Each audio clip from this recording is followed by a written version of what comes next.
Hey, YouTube. Let me give it a little, there we go.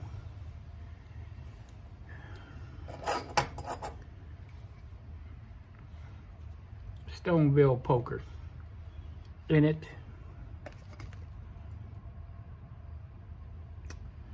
black and bourbon. Gifted to me by Pipe and Tobacco by Carolina Smoker.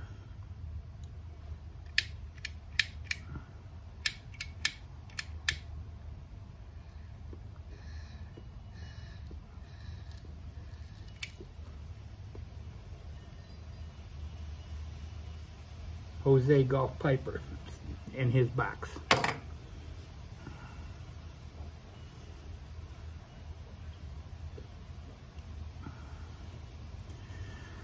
I went back and forth about doing this VR to James Long.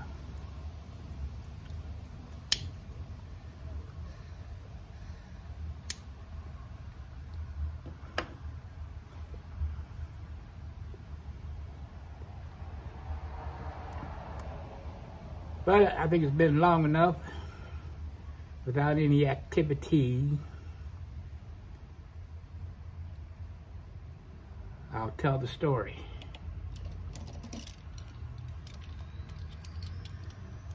Goes back about 13 years.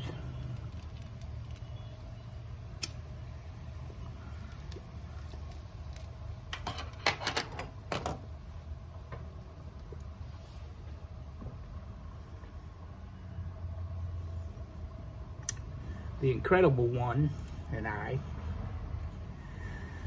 were dating. Well, we were living together. That first date never ended.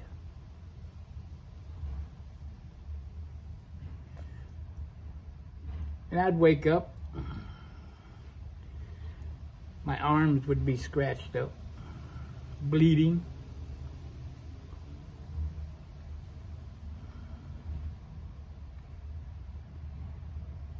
And Cindy would say, well, what did you do? And I would look at her and I'd say, well, what did you do? I certainly ain't scratching myself. But when Cindy slept, once she was asleep, she never moved.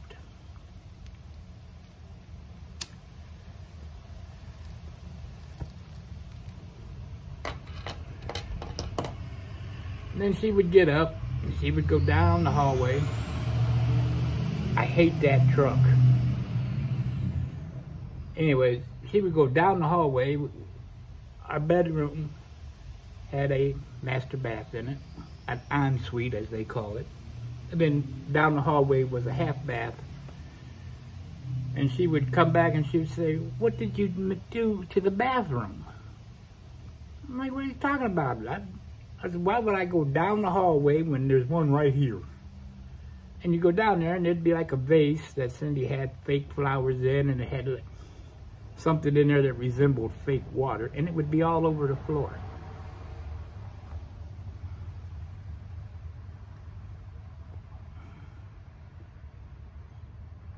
And this went on and on and on. Messes, bleeding, messes, bleeding. And we were talking to our neighbor, one of the originals that lived there when they built the places. She was the first one to live there.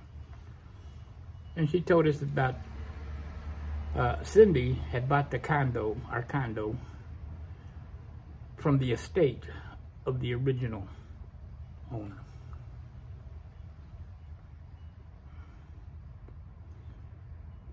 And she had told us how Agatha, we called her Aggie, because we figured since she was living with us, we should be on, first name basis, had died in the house.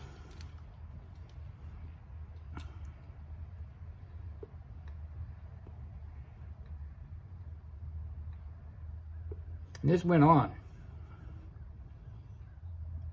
And on and on. We would be sitting in the living room, we could be watching TV, and we had 17 stairs that went up to the loft in the upstairs bedroom and another bathroom, which she never did nothing up there other than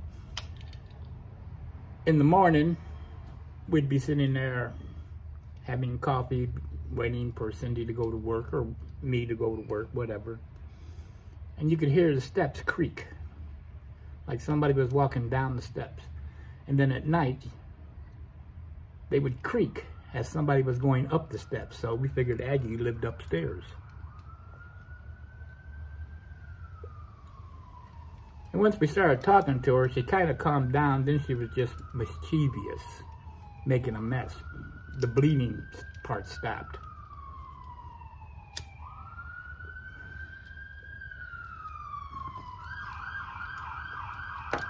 And we did everything trying to calm her down. You know, I forget what they call it, but you take the sage and you burn it and, you know, get rid of all the negativity in the house.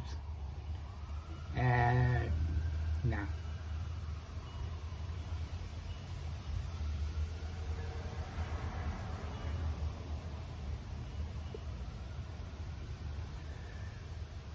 We just learned to live with her, and every so often we'd have to go pick up the arrangement of dead fake flowers that on the floor or whatever, and just tell her we wish she would cut this out.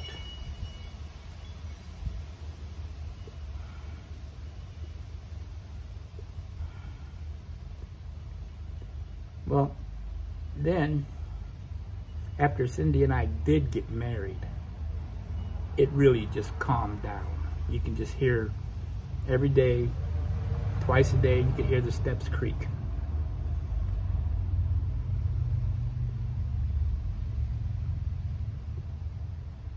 And then Cindy passed away.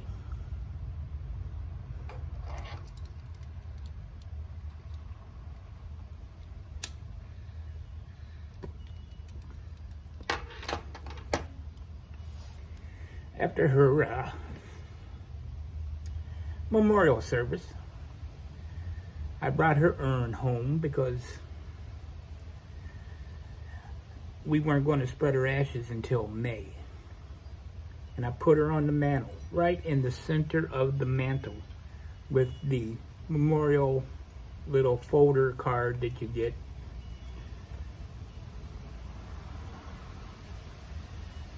And I would get up the next morning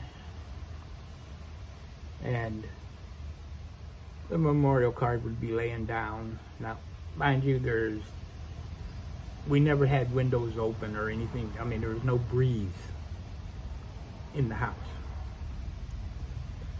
I would put it back up.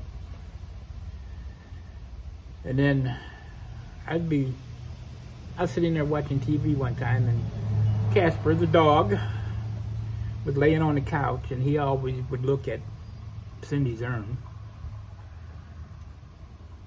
And I was watching TV, and he jumped up and started barking. And I'm like, looking, it's like somebody out back, you know, you're looking and everything. And then I noticed that the urn was at least a foot to the left of where I had originally set it.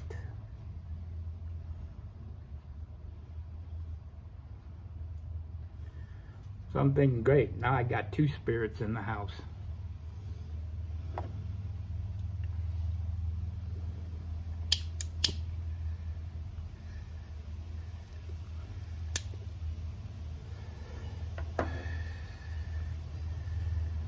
So I called the pastor of the church that we had attended on and off, and the one where we held her memorial service, and he came over to the house and prayed throughout the house.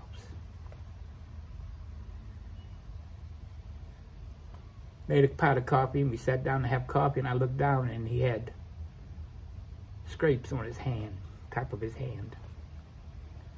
I'm like, how'd that happen? And he's like, no idea, never felt a thing. Just like when I would get scratched in the middle of the night, never felt a thing.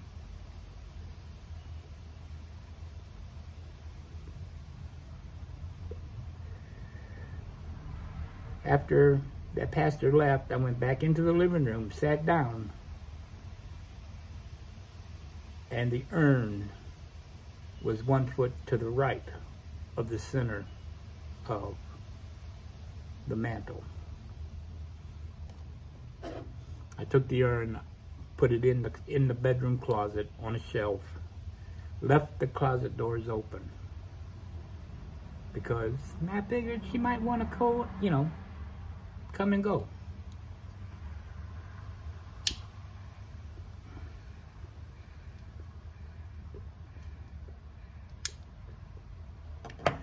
After I moved, I brought Cindy with me because I moved in April.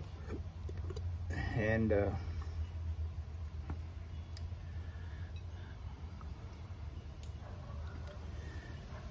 she was on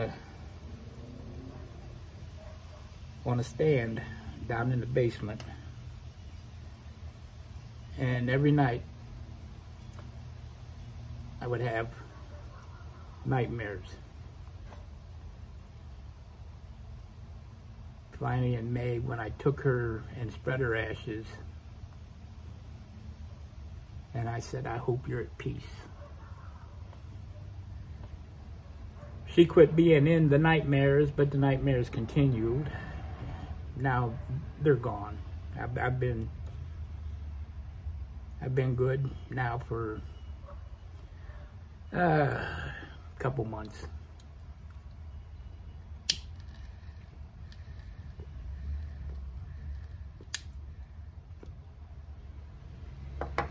So James, I'm sure you remember those stories.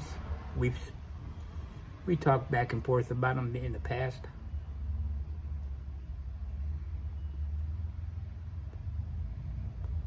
If I happen to win, send it to old Pops. I have enough, and I have tried those tobaccos.